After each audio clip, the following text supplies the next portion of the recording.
Bismillahirrahmanirrahim. Assalamualaikum warahmatullahi wabarakatuh. Alhamdulillah wa syukurillah wassalatu wassalamu ala rasulillah. Para pemirsa Salam Tauhid Channel yang saya muliakan. Pada kesempatan ini kita akan membahas satu hadis dari Rasulullah Sallallahu Alaihi Wasallam yang memberikan kita penjelasan bahwa ada dua sifat, dan kalau kedua sifat ini ada dalam diri kita, maka kehidupan ini akan terasa nikmat untuk kita jalani. Bahkan kedua sifat ini, kata Nabi, itu tidak bisa berkumpul kecuali hanya kepada orang yang beriman. Sehingga Nabi katakan, ajaban li amril mu'min. Sesungguhnya orang yang beriman itu, urusannya itu adalah sangat menakjubkan. Kenapa? Karena ketika seorang yang beriman itu ditimpa, dia mendapatkan sesuatu yang baik, maka dia bersyukur. Tapi kalau dia ditimpa sesuatu yang buruk, maka dia bersabar. Maka sebenarnya kehidupan kita ini hanyalah antara syukur dan sabar. Nah, hadirin yang mulia, tapi sebenarnya syukur itu sebenarnya adalah memanfaatkan seluruh pemberian-pemberian Allah untuk taat kepadanya. Jadi yang dimaksud dengan syukur sekali lagi adalah menggunakan nikmat Allah itu untuk taat kepadanya atau untuk melaksanakan tujuan kita diciptakan. Karena sebenarnya Al-Quran mengatakan aku menciptakan manusia untuk beribadah. Maksudnya aku menciptakan manusia agar manusia itu taat kepadaku.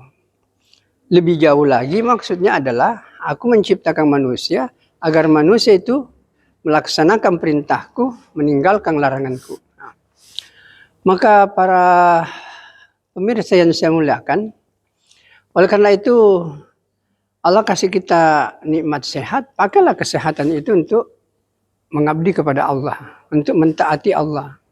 Allah kasih kita rezeki, maka rezeki itu sebenarnya harta itu hanya untuk dimanfaatkan untuk mentaati Allah dengan melaksanakan perintahnya dan meninggalkan larangannya.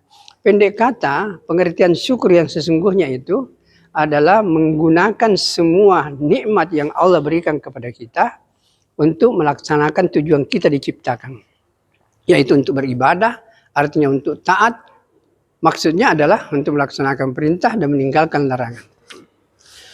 Nah, hadirin yang mulia, kemudian sabar. Sabar ini ketika kita ditimpa sesuatu yang tidak enak, maka tidak ada cara lain, harus sabar. Jadi kita ini orang Islam, itu hanya dua sifat ini yang harus betul-betul dimiliki.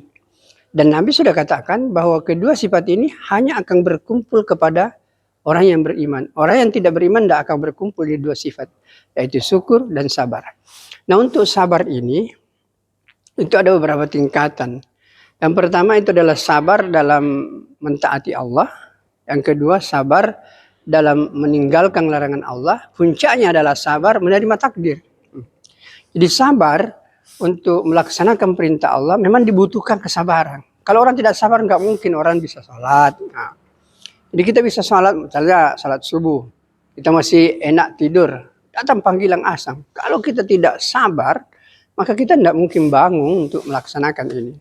Atau ketika kita umpamanya habis kerja capek, habis datang panggilan untuk salat asar, maka kalau kita tidak sabar untuk menjalani perintah Allah ini, kita akan susah ini.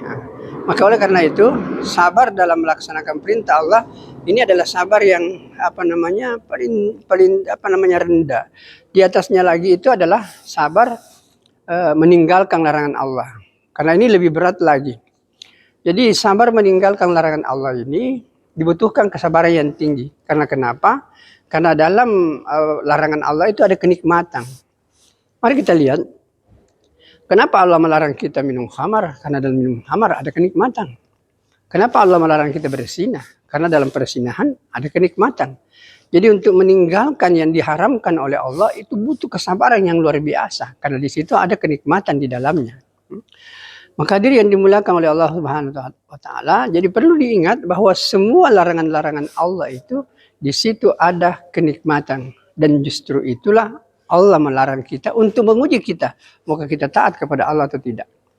Dan puncaknya itu adalah sabar menerima takdir. Kalau perintah Allah kan jelas, larangan Allah juga jelas dalam Al-Quran dan Hadis. Tapi yang tidak jelas kapan datangnya itu adalah takdir. Ketika kita mungkin ada seorang istri antar suaminya di depan pintu untuk pergi kerja, jam 7 atau jam 8, tiba-tiba jam 11 mayat yang datang. Ini adalah takdir. Dan itu berat sekali. Karena takdir tidak tahu kapan datangnya.